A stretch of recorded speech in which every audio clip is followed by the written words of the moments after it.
Le temps de l'injustice. Il pourrait sembler presque superflu d'exposer ce que fut le fonctionnement de la justice française dans la période considérée. Les tribunaux d'Algérie se trouvaient en réalité au carrefour de deux légalités, celle des pouvoirs spéciaux en vertu desquels la majeure partie des accusés étaient détenus longtemps avant d'être présentés aux magistrats instructeurs, et celle du code pénal qui interdit l'usage de ces procédés.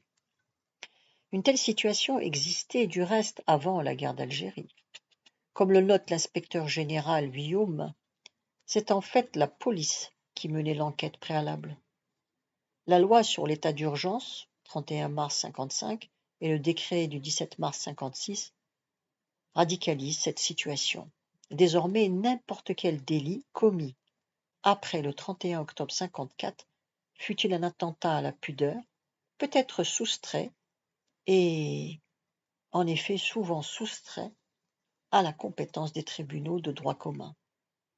De plus, le FLN menait campagne, et parfois avec succès, pour que les affaires civiles ne fussent pas soumises à la justice française.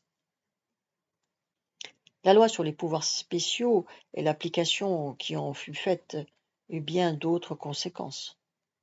La grande majorité des avocats musulmans fut assignée à résidence, dans des camps d'internement, au point que le Conseil de l'ordre du barreau d'Alger, pourtant composé d'ultras, se sentit obligé de protester.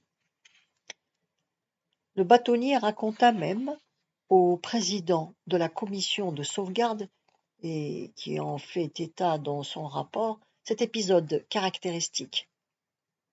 Un avocat stagiaire,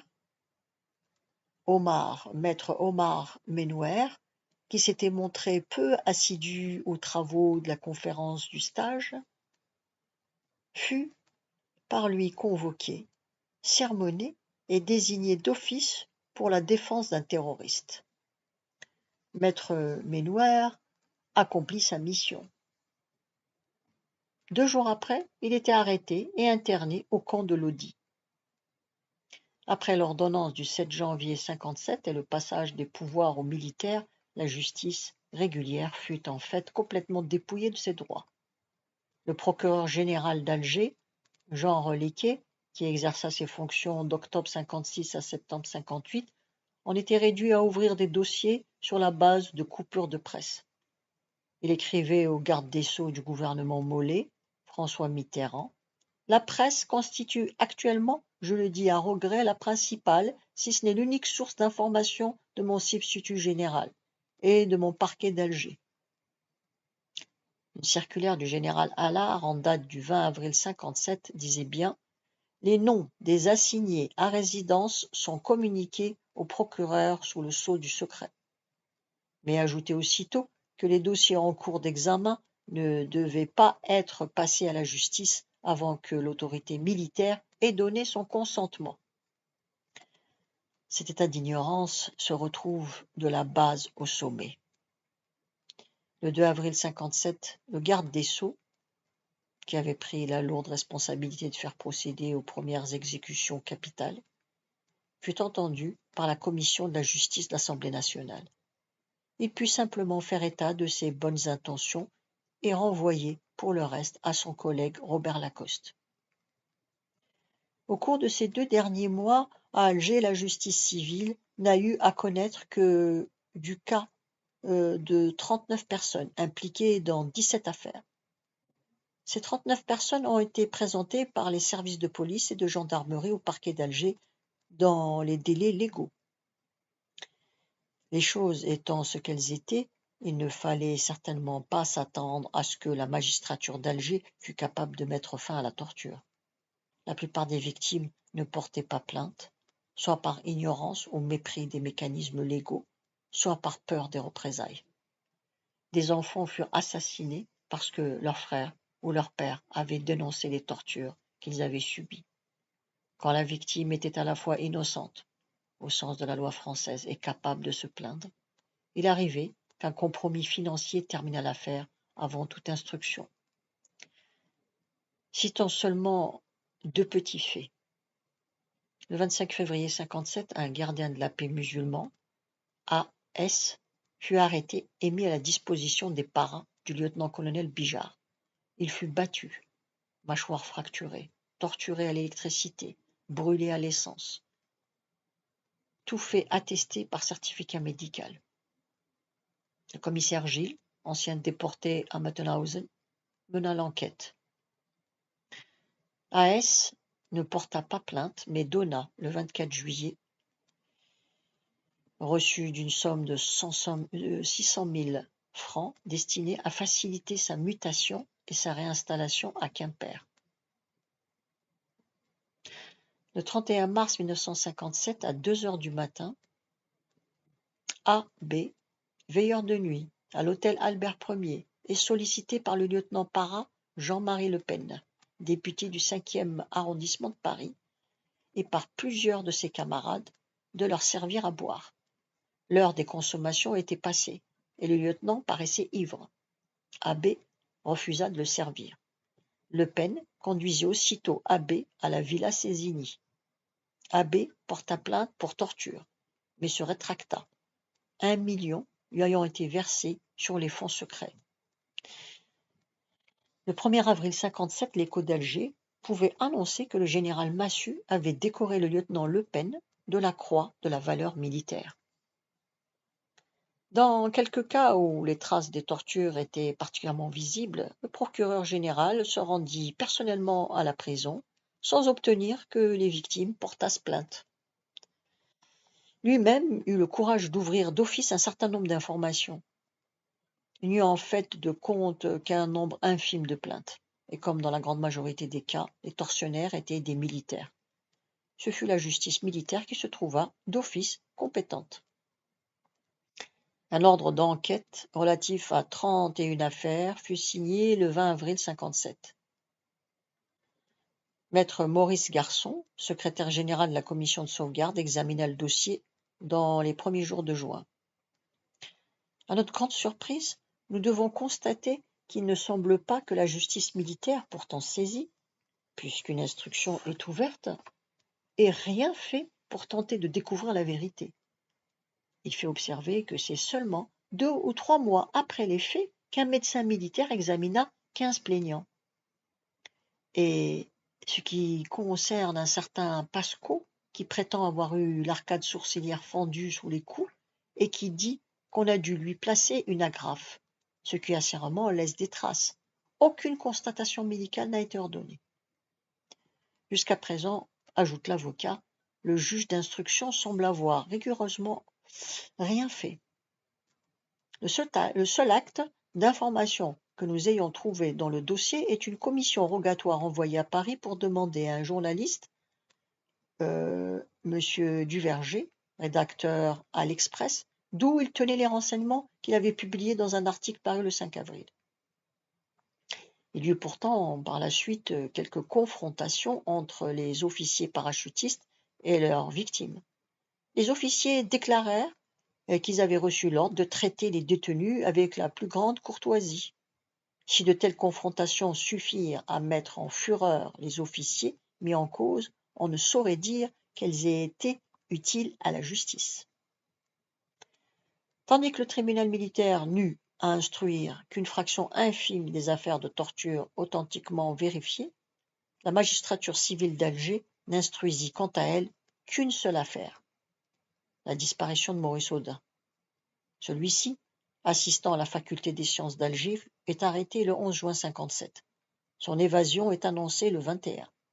Le 4 juillet, son épouse porte plainte, en homicide volontaire, contre X. Évitant de nommer les responsables de l'arrestation de son mari, elle obtient ainsi que cette affaire soit soustraite à la justice militaire. En outre, la disparition de Maurice Audin avait eu un écho exceptionnel dû à sa triple qualité d'Européen, d'universitaire et de communiste. Les autorités militaires avaient soutenu que Maurice Audin s'était évadé au cours d'un transfert en sautant d'une jeep. Et c'est cette thèse qui s'efforça de démontrer avec un acharnement digne d'une meilleure cause le juge d'instruction Bavalo, lequel ne cachait nullement qu'il était favorable à l'usage de la torture. Il fallut plusieurs mois pour qu'il se décidât à écouter le témoignage d'Henri Alleg, co-détenu d'Audun. Le 7 janvier 1958, le juge d'instruction fit procéder à une reconstitution de l'évasion de Maurice Audin. Il suffit d'en lire le procès-verbal pour constater que cette reconstitution avait eu lieu sous la direction du lieutenant Charbonnier, c'est-à-dire du meurtrier lui-même. Dans l'écrasante majorité des cas, les tortionnaires ne furent donc pas jugés. Les rares cas instruits jusqu'au bout par la justice militaire furent traités dans un secret absolu, au point qu'il suffisait que la presse mentionnât un nom pour que le coupable fût assuré de l'impunité et que les peines prononcées furent dérisoires. En fait, les seuls responsables jugés furent ceux qui, pour d'autres motifs que leurs méfaits, étaient mal vus de leur chef. À l'ONU, Christian Pineau, ministre des Affaires étrangères, donna le 4 février 1957 des indications suivantes. Un État, fourni par la direction de la justice militaire le 22 décembre 1956, précise que 74 affaires ont été instruites devant les tribunaux répressifs. Il s'agit dans la plupart des cas des faits d'une grande banalité. L'écrivain Louis-Martin Chauffier, qui participa à une enquête menée pour le compte de la Commission internationale contre le régime concentrationnaire, a eu entre les mains la liste mise à jour en juin 1957 des peines infligées. Moins d'une centaine, la plus lourde, ne dépassait pas 30 jours de prison. Pendant que les tortionnaires échappaient ainsi à la justice, d'autres hommes étaient jugés en Algérie. Un militant du FLN, du MNA ou du Parti communiste algérien, ou simple suspect, n'appartenant à aucun parti, mais mis en prison à la suite d'une dénonciation. Normalement, le fait de se trouver en prison constitue une sécurité, une garantie contre les tortures de la police ou des militaires. En Algérie, cette garantie ne fut plus que théorique. Au procès intenté contre divers médecins communistes en 1957, Jacques Salor, ancien administrateur Alger républicain, quotidien communisant, fut cité comme témoin. Il arriva au box, dit l'Écho d'Alger, conduit, disons soutenu par 2 gendarmes. Jacques Salor montra au tribunal les traces de torture qu'il portait sur ses avant-bras. 2 avocats insistèrent pour que le tribunal délivrât contre lui un mandat de dépôt. Il n'en fut pas moins rendu à la police par le tribunal présidé par M. Rouanard. Un entrefilé du Monde du 26 mars 1957 annonça qu'à Sidi Bel Abbès, 5 inculpés n'étaient pas présents au procès, étant décédés en cours d'instruction. Les juges d'instruction ne dédaignaient pas de collaborer directement avec les tueurs. L'un d'entre eux, à Philippeville en novembre 1955, n'hésitait pas à interroger des inculpés dans des cellules où chacun disposait d'un espace de 1 mètre 0,80 0,75 m². Quand un accusé hésitait à renouveler ses aveux devant le juge d'instruction, il arrivait que celui-ci le remît entre les mains des militaires ou des policiers. On se doute que dans ces conditions, la valeur de preuve des aveux était plus que douteuse. Dans l'Écho d'Alger du 6 mars 1957, on put lire ceci. L'enquête menée par les Bérets Verts du 1er REP et qui a abouti à l'arrestation de Badesh Ben Hamidi, assassin de M. Frouget, président de la Fédération des maires d'Algérois, a été retardée par la diabolique astuce de quelques tueurs du FLN. 4 ou 5 d'entre eux, en effet, pour couvrir le vrai coupable, compliquer la tâche des paras et semer la confusion, prirent chacun à son compte ce crime.